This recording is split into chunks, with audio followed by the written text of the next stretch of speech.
Wow. I am Gary. I'm an alcoholic. Hey!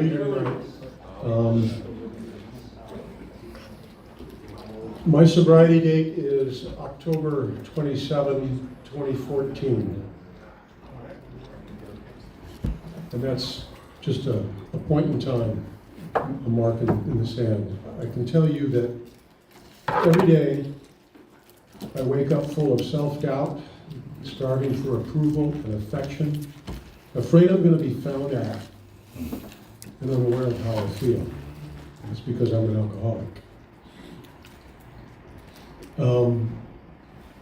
It's an honor to be here with as much early sobriety as there is in the room tonight.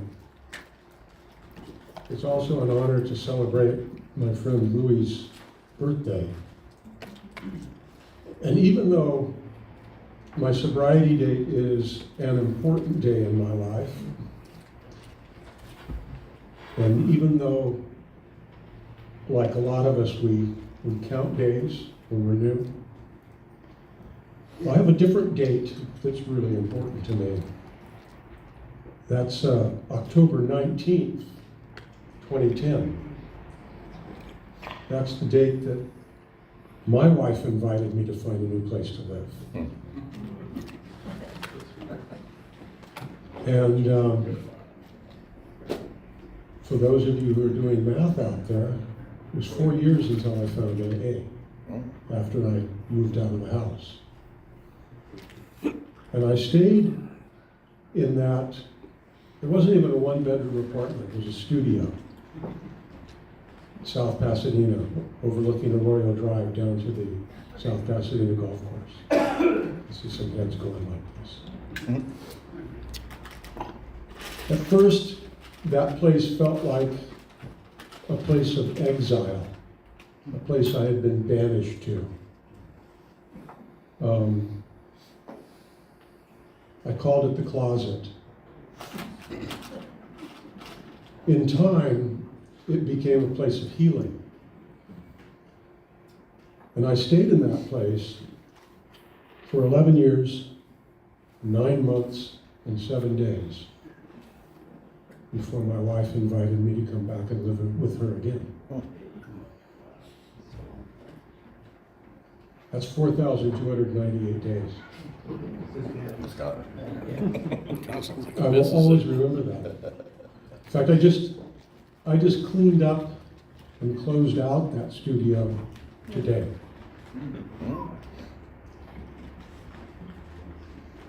And the miracle is not that my wife invited me back. The miracle is that I changed. I changed. She began to trust me again because I was trustworthy. I was worthy of her trust.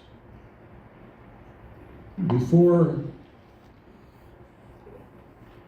I completely moved back in July of 2022, she invited me to come back and help her because she'd gotten a cancer diagnosis and she needed to go to surgery. And she asked me if I'd be her person. You know, Monty was up here today. He just had a surgery. You know what I mean, Monty, about somebody being your person. You come home, you're not feeling well, you need help. You need somebody to be there for you. My wife could have asked anybody to do that for her. She asked me. That was awesome.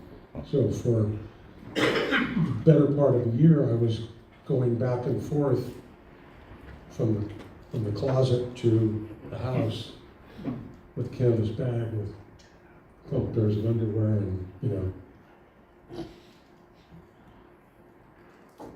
But here's what happened though. Well, before I found AA, my wife had a term of endearment for me. She called me a self-absorbed, egomaniacal asshole. Nice. Darling. Spot on. First time that came out of her mouth, I was shocked. How could she possibly be referring to me? Now she says, I'm so proud of you. Before I found AA, she said, you need to find someplace else to live. Now when I walk out of the house and say I'm going to go talk to a group of guys, she says, keep going back, it works. She knows about the program. What happened to me was when it became abundantly obvious some 4 years into living in the closet, it became obvious that that was going to be a deal breaker for us. I've been living under the illusion that things aren't so bad. I'm over here and she's over there, and part of what I was going through was what I call the alcoholic trifecta. Poor me, poor me. Why is this happening to me? Poor me. And then there was, where's mine? Where's mine? I'm paying the bills. It's my house. I don't even get to live in it. Where's mine? And then there was the third leg of the trifecta. Fuck you. Fuck you. Poor me. Where's mine? Fuck you. That was some version of that was going on in my head all the time.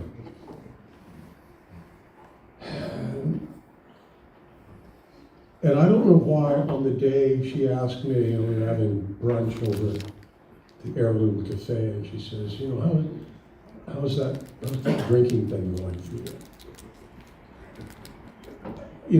Up until that point, over all the years we've been together, lying to her had seemed to work fairly well. But that day I told her the truth. I said, I'm still am drinking. I don't think I can quit. I've tried. She says, well, that's going to be a deal breaker for me. I was really fortunate because I remembered in that moment, I said, I think I know there's a guy I can talk to who might be able to help me. You know who that guy is? Yeah. Not him. We have the same sponsor. But I had met him in a business networking group. And one of the things we did so that the people in the group could get to know each other better is we did one-on-ones. We went and had coffee and talked a little bit about our lives. And one of the things he told me when we were meeting one day was that in his spare time, he worked with guys who are alcoholics. Yeah, I hear the scoffing and the smirking. You know what that means. That was fucking code. He was telling me that he was a recovering alcoholic and he sponsored guys. I didn't know anything about AA. So that was lost on me. I didn't know what that meant. But in that moment, I remember that he said that to me. So I told my wife, I said, I think I know somebody I can call. Or maybe somebody can help me. So I walked back to my car, I called him up. I said, hey, I seem to remember you telling me once that in your spare time you help guys who are alcoholics. He goes, yeah. So I think I am one.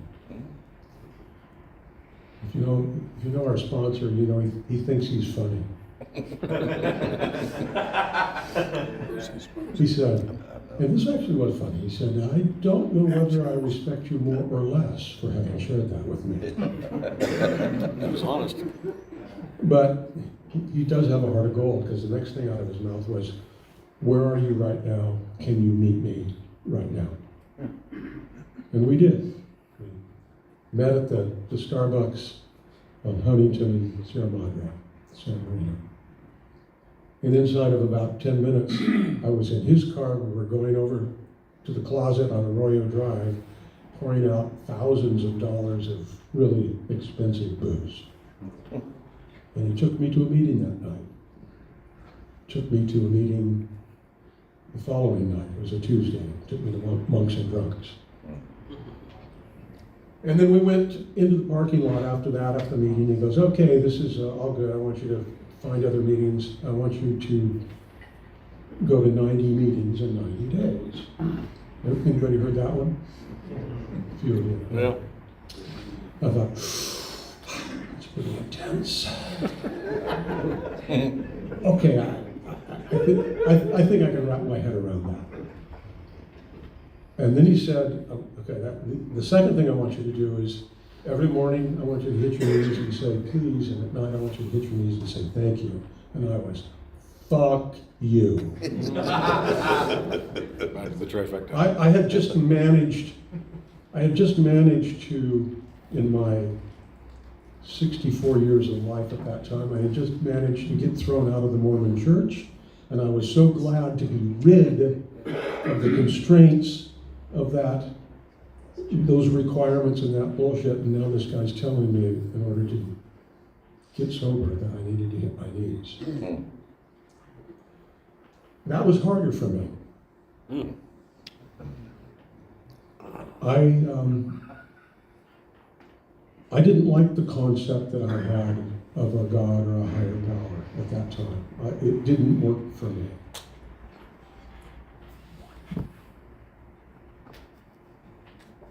Works for me today. It's not the same one. If it weirds you out to think about a higher power, to think about something that for shorthand purposes you call God, it's okay. Take out a sheet of paper and write a job description. Wanted. A God of my own understanding. Must be able to demonstrate progressively increased levels of compassion and empathy. Must have my picture on her refrigerator.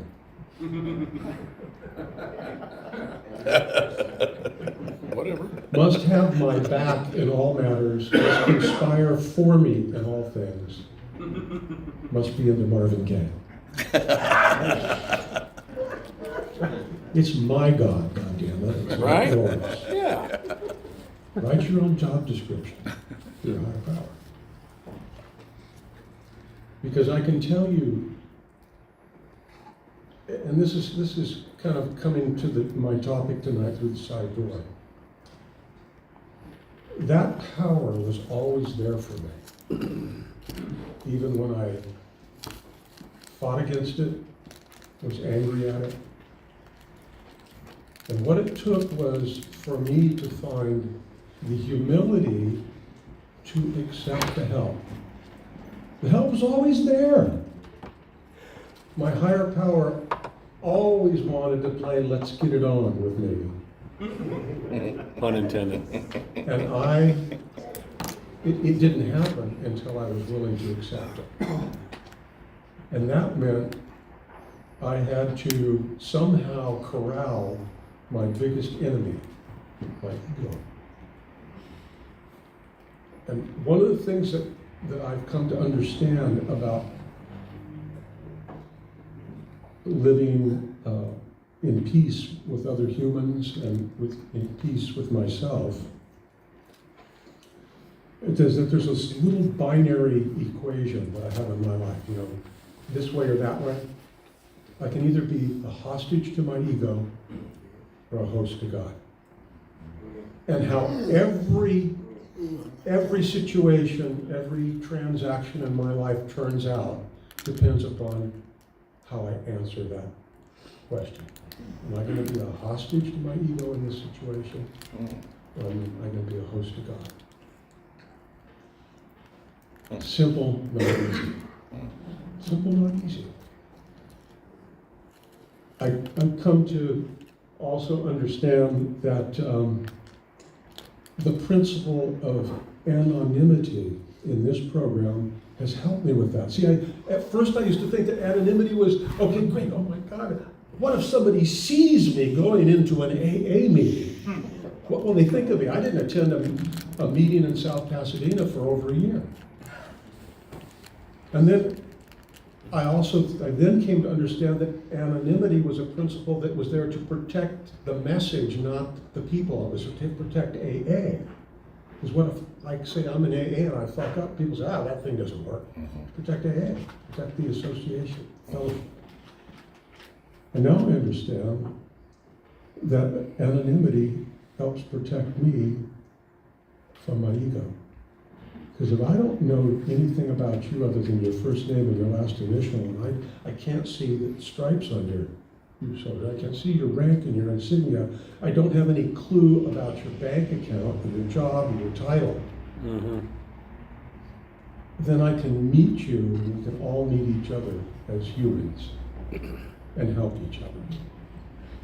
So that's what I've got. It's kind of random, but topic is humility. How do you deal with humility? Thanks. Right on.